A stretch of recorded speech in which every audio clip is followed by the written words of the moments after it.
Duymayan kaldı mı bilmiyorum. Yaz ortasında, yazdan da sıcak bir heyecan dalgası yarattı bir film. Yıllardır uzak kaldığımız o sinema salonlarını tıklım tıklım doldurdu. İnternetteki hype balonu öyle bir şişti ki artık bu filmi izlemeyeni, izleyip de beğenmeyeni, beğenip de anlatmayanı dışlıyorlar. Geçen yüzyılın en ikonik figürlerinden biri hakkında bu film.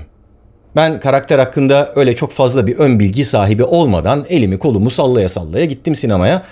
Filmi izledim. Hatta izledikten sonra bir de hatıra fotoğrafı çektirdim. Ya tabii ki Barbenheimer yaptım. Evet, fotoğrafı çeken pembe kıyafetli kızlara bir de buradan teşekkür ettikten sonra izlediğim diğer film hakkındaki düşüncelerime geçeyim. Oppenheimer. Öyle spoiler kaygısı taşınacak bir film değil zaten. Yani Titanic'te olduğu gibi gemi batıyor, bomba patlıyor. Atom bombasının babası olarak tarihe geçen Amerikan teorik fizikçi Robert Oppenheimer hakkında biyografik bir film. Bu kitaptan uyarlanmış. American Prometheus. J. Robert Oppenheimer'ın zaferi ve trajedisi. Daha kitabın adından başlayabiliriz aslında çıkarımlar yapmaya. Yunan mitolojisindekiler kadar efsanevi bir karakterin Shakespeareyen bir yorumu. Güneşe yakın uçmak. Zafer, sonra kanatların erimesi. Trajedi. Ama bu ne mitoloji ne de tiyatro. Tüm dünyanın kaderini değiştiren kilit figürlerden birinin karmakarışık zihni. Zaten o yüzden hakkında ne yapısı etkili oluyor. Mesela bakın bu kitap Pulitzer ödüllü. Bence konuya ilişkin bundan da güzel başka bir kitap. Richard Rhodes'un yazdığı Making of the Atomic Bomb, yani atom bombasının yapımı. Bu da Pulitzer ödüllü ve şimdi de nihayet bu konuda yapılmış en iyi sinema filmi olma iddiasındaki Oppenheimer. 8, 7, 6, 5. Muhtemelen o da birçok ödülü alacak, toplayacak. İşin ironik tarafı tüm bu ödüllü eserlere konu olan karakterin kendi alanındaki en büyük ödül olan Nobel'i alamamış olması. Bir başka deyişle kendisi kaybederken onu anlatanlara çok şey kazandırıyor. Herhalde o yüzden olsa gerek sosyal medyada herkes onu anlatıyor. Ben de anlatacağım.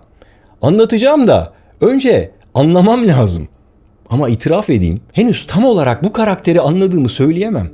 Çünkü bu filmin haberini aldığım daha ilk günden, geçen yıldan beri kendisi hakkında işte bir takım okumalar, izlemeler yapmaya çalışıyorum. Ne kadar çok şey öğrenirsem o kadar çok içinde kayboluyorum. Adamın hayatı bildiğiniz kuantum dünyası kadar kompleks, girift ve bir o kadar da belirsizliklerle dolu. Öyle hemen iyi ya da kötü diyemiyorsunuz, geçemiyorsunuz ve aynı şeyi bu film için de söyleyebiliriz. Evet, elimizde onu beğenebilmek için bütün sebepler var.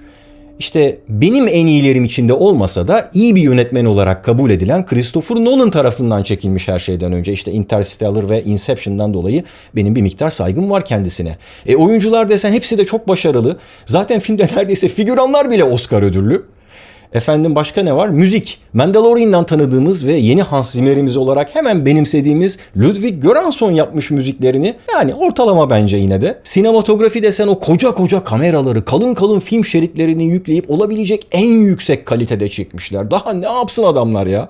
İşte o yüzden daha aylar öncesinden ben de eşime, dostuma dedim ki bakın bu yaz doğum günümde sizden hediye olarak sadece bu filme bir bilet istiyorum, o kadar.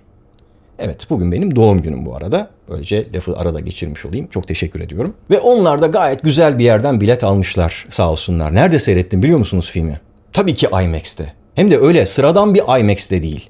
Avustralya ve Çekya'da birer, İngiltere'de 3, Kanada'da 6, ABD'de 19. Yani dünyada sadece 30 sinemada gösterilen en yüksek çözünürlüklü kopyadan. Oyuncuların yüzündeki gözenekleri bile görüyorsunuz. Peki niye bu kadar az yerde gösteriliyor? Çünkü 272 kiloluk film 17 kilometre uzunlukta. Ancak 30 tane üretip dağıtabilmişler. Tamam, buna da saygım var. Yönetmenler böyle kendi vizyonlarını en iyi yansıtabilecek teknikleri kullanmak için abartılı şeyleri yapmayı pek severler. Geçmişte de yapmışlar. Hitchcock kendi filminin gösterildiği sinemaları bizzat kendisi gidip denetlermiş. Öğretmen gibi geç kalanları da içeriye almazmış. Kubrick mum ışığında görüntü yakalayabilmek için NASA'nın Apollo ay görevlerinde kullanılan özel bir lensle o dönemin en düşük diyaframıyla f0.7 ile film çekmiş. Nolan da işte olası en yüksek izleme deneyimini yaratabilmek için IMAX 70 mm ortamını seçmiş kendine. Bu arada bu yönetmenlerin hepsi de İngiliz. Ne tesadüfse artık, ilginç geliyor bana bu. Bütün bu özenin gösterilmesi güzel ama dağıtımı ve gösterimi çok zor bir teknik olduğu için dünyada sadece işte 30 sinemada gösterilebiliyor ve dolayısıyla izleyenlerin de sadece %1'i belki de 1000'de 1'i o deneyimi tümüyle yaşayabiliyor. Peki çok mu önemli o deneyimi yaşamak? Yani izleyemeyenler, öyle IMAX 70 mm'den göremeyenler çok mu şey kaybediyor? Ya başka filmler olsaydı eğer evet diyebilirdim ama bence bu film için hayır. Nerede izlediğinizin pek bir önemi yok. Çünkü çoğunlukla zaten kapalı odalarda sürekli konuşan kafalardan ibaret. Ha tabii 12 Öfkeli Adam gibi bir takım filmler de aynı şekilde ve bir şaheser. Yani sadece konuşan kafalardan film yapılamaz diye bir kural yok. Oyuncular çok önemli, senaryo çok önemli, en başta hikaye önemli ve tabii ki Oppenheimer'ın kendisi önemli, karakter önemli. Onu canlandıran aktör Cillian Murphy'nin performansı müthiş. Gerçekten bazı sahnelerde iç dünyasının yüzüne yansımasını o kadar güçlü bir şekilde ifade etmiş ki ya gerçekten kendinizi kaptırmamak elde değil. Ama o ifadeleri yakalayabilmek için de adamın yüzünü illa 18K çözünürlükte görmeye de gerek yok. Yani 8K yeterli, hatta 4K bile olur. Yani bu filme sadece teknik başarısından ötürü gitmeyi düşünüyorsanız beklentilerinizi ayarlayın derim. Çünkü çok karşılamayacak bence. Hadi senaryo tekniği açısından ele alalım şimdi. Nolan'ın ilk kez birinci şahıs, yani birinci tekil şahıs anlatımını kullandığını görüyoruz. Ne demek bu? İşte bir hikaye anlatıcısının olayları birinci şahıs kullanarak kendi bakış açısından anlattığı bir hikaye anlatma metodu. Zaten bütün hikayeler öyle olmaz mı diye düşünüyorsanız eğer, hayır. Öyle filmler var ki karakteri başka birinin gözünden bize tanıtıyor ve iyi ki de öyle yapıyor. Bakın bu konuda benim favori filmim Amadeus. Salieri'nin gözünden Mozart'ı görüyoruz orada. Nolan'sa anlatının Oppenheimer'ın bakış açısından aktarılmasını istemiş. Ayrıca işte film boyunca böyle kasıtlı olarak bir renkli, bir siyah beyaz sahneler arasında geçiş yapmayı tercih etmiş. Neden? Efendim filmin hem nesnel hem de öznel bir bakış açısıyla aktarılmasını istediği için. Hadi biraz daha yorum yapalım şimdi. Kuantum alemini, enerjinin titreşimini ve Oppenheimer'ın kendi kişisel yolculuğunu birbirine bağlayan ipler gibi adeta tasarlamış filmini. Yani öyle lineer bir anlatımı yok. Zaten olsaydı neredeyse belgesel diyebileceğimiz bir iş çıkardı ortaya. Ben buna da saygı duyuyorum. Hikayeleri öyle mutlaka doğrusal anlatmak gerekmiyor elbette. Hatta böyle zaman akışıyla oynayan, onu bozan, mesela Tarantino'nun Pulp Fiction'ı gibi bazı filmleri çok da severim. Ama bu kez özellikle bu filmin ilk yarısında bayağı bir zorluyor insanı. Eğer hani tarihi olaylara ilgi duymuyorsanız o ilk 1,5 saatinde filmin dişinizi sıkmanız gerekebilir. İlgi duyuyorsanız ve hatta benim gibi Oppenheimer'ın hayatını biraz okuduysanız bile kafanız karışabilir. Öyle ki ben o ilk 1,5 saatte neredeyse sürekli bir trailer izliyormuşum gibi bir hisse kapıldım. Ya film ne zaman başlayacak? Sürekli trailer izliyor gibiyiz. Bir yandan diyaloglar bunu da kasıtlı olarak yapıyormuş, sağ olsun Nolan. Zar zor duyuluyor maalesef. Bir yandan müzik geliyor. Evet, insanı geriyor bütün bunlar. Ve ama yani 1,5 saat boyunca dediğim gibi bir giriş ile devam ediyoruz. Ve evet, bu filmin sadece ortası, film 3 saat uzunca. Ama Oppenheimer'ın hayatını anlamak ve anlatmak için kısa bir süre bence bu. Onu da söyleyeyim. Eğer vakti olan varsa 80'lerde yapılmış bir mini diziyi önereyim hatta. Yine Oppenheimer adındaki bu BBC yapımı neredeyse belgesel diyebileceğimiz mini dizi birer saatlik 7 bölümden oluşuyor. Ve çok daha lineer bir anlatımla doğrudan konuyu bize aktarıyor. Dediğim gibi filmi izleyip de ya bu benim tarzım değil deyip konuya küsmemenizi tavsiye ederim. Konu önemli, film değil. Şimdi karşımızdaki kişinin bir portresini çizmeye çalışalım. Oppenheimer, yani kısaca Oppie'nin. O çok zeki. Teorik fizik alanında parlak bir zekaya sahip.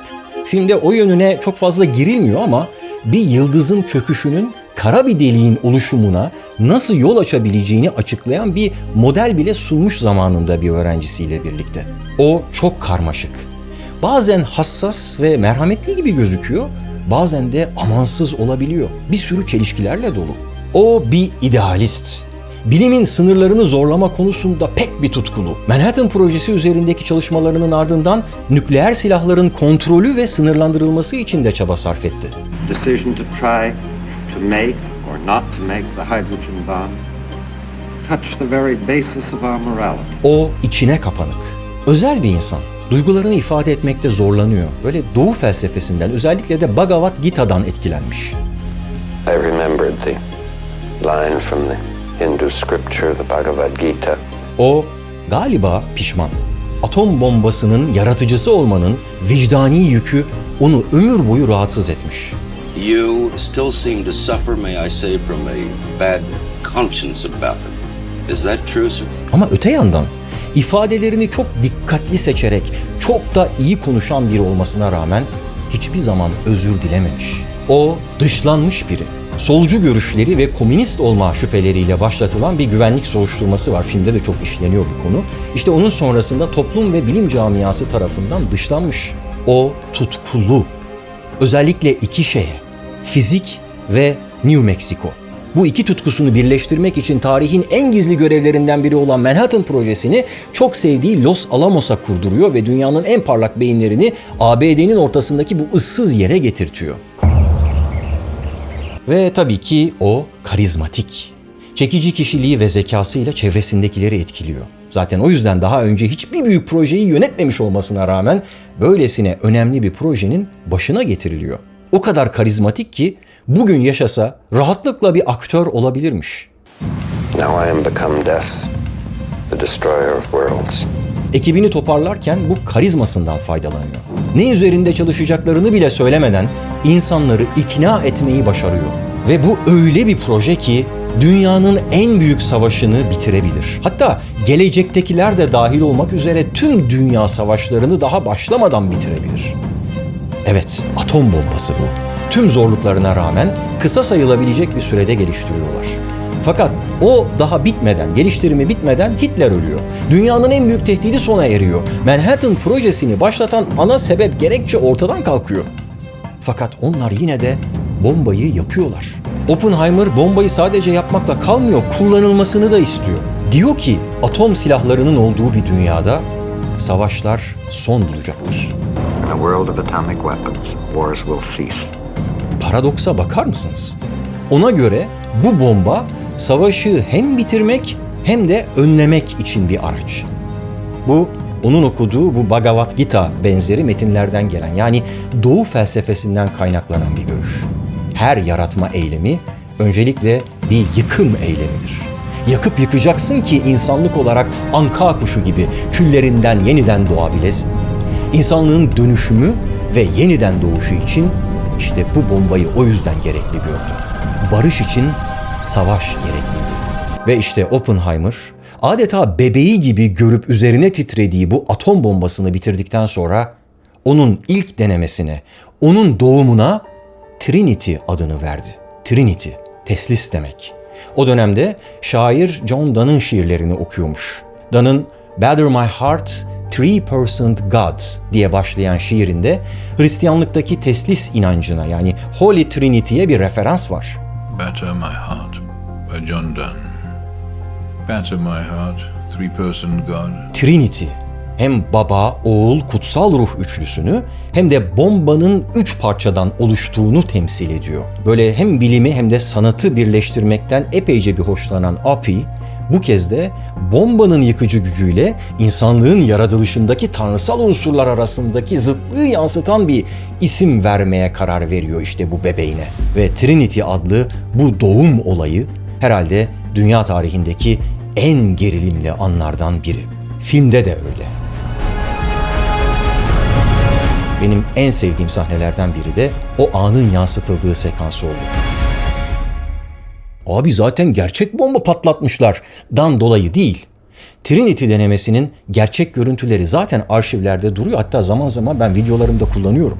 O anın, o doğum anının verdiği dehşeti yansıttığı için. O soğuk, serinletilmiş sinema salonunda bile yüzünüzdeki sıcaklığı hissedebiliyorsunuz psikolojik olarak.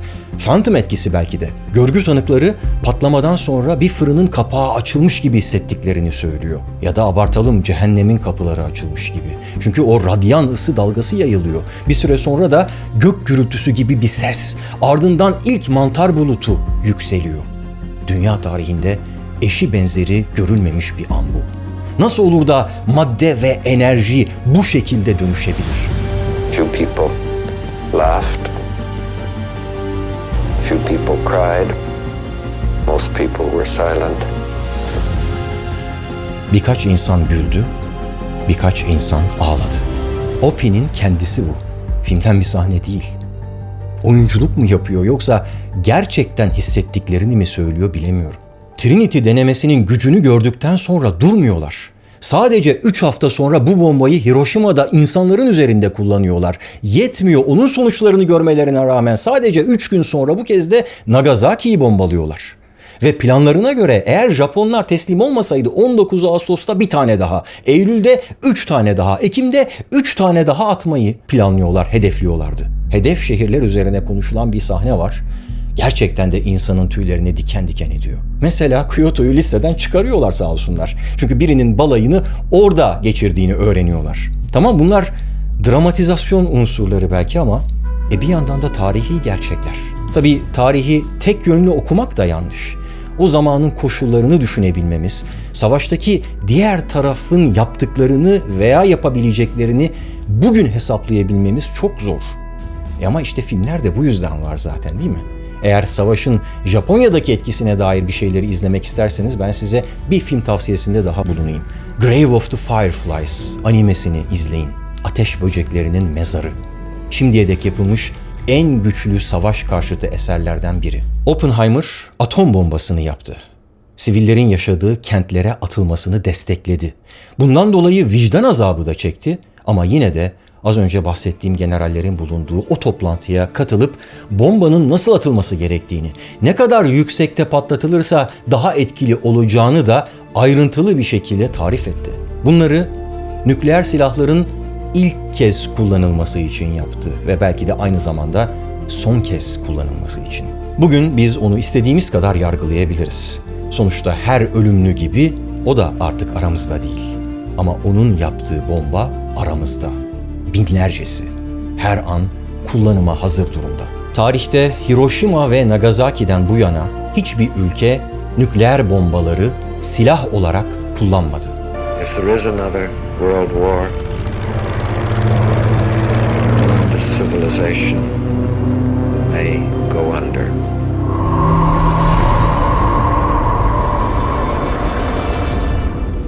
İşte bunun hikayesini bir kez daha izledim o sinemada, yüksek çözünürlükte olarak. Atom bombasının yok edici gücünü damarlarıma kadar hissettim. Dünyanın en güçlü hoparlörlerinden yansıtılabildiği ölçüde sesini duydum. Ve bir de bir bebeğin çığlığını galiba.